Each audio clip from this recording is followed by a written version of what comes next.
Selamun Aleyküm və Rahmetullah. Qarşıma bir dənə səs yazısı çıxdı, daha doğrusu video çıxdı.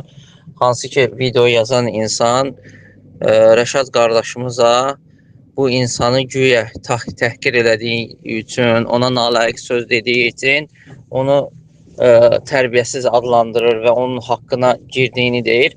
Amma həqiqətə baxsaq görərik ki, bu insan nəinki Rəşad qardaşa, o boyda Azərbaycan xalqına fətra əhli deməklə Rəşadın dediyindən tutalım ki, Rəşad qardaş ona nalayiq söz deyib, təhqir eləyib. Misal üçün, bu hələ biz demirik ki, Rəşad qardaş ona nalayiq söz deyib, deməyib və yaxud həmin sözü ona demək olar, olmaz. Bunu qoyuruq qırağa.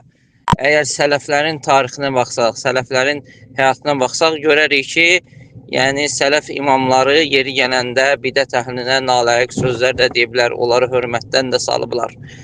Amma özünün sözünə baxmayana deyir, burada deyir ki, utanmırsansa nə istəyirsən elə. Özü o boyda Azərbaycan xalqına deyir ki, fətra əhlidir. Fətra əhli nə deməkdir? O deməkdir ki, Azərbaycan xalqı kafirdir.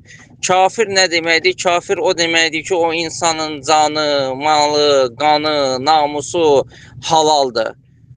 Bu, o boyda milləti təhqir edir, o boyda milləti kafir deyir, dindən bu hökmlər onun üzərində qurulur və fətra əhli ilə müamilə elətdirmək istəyir, kafir kimi müamilə elətdirmək istəyir, bundan utanmır, qızarmır, amma bunun özünün şəxsiyyətinə bir söz deyiləndə sənə toxulur. Sən o boyda milləti burada təhqir eləyirsən, təkfir eləyirsən, malın, qanın, calın, namusun halal görürsən. O deməkdir ki, kafir yuyulmur, kəfənlənmir, namazı qılınmır, müsəlman qəbristanlığında bastırılmır. Sən bunları deyirsən bu boyda millətə, sonra da sən özünə bir dənə söz deyəndə sən xətrinə dəyir.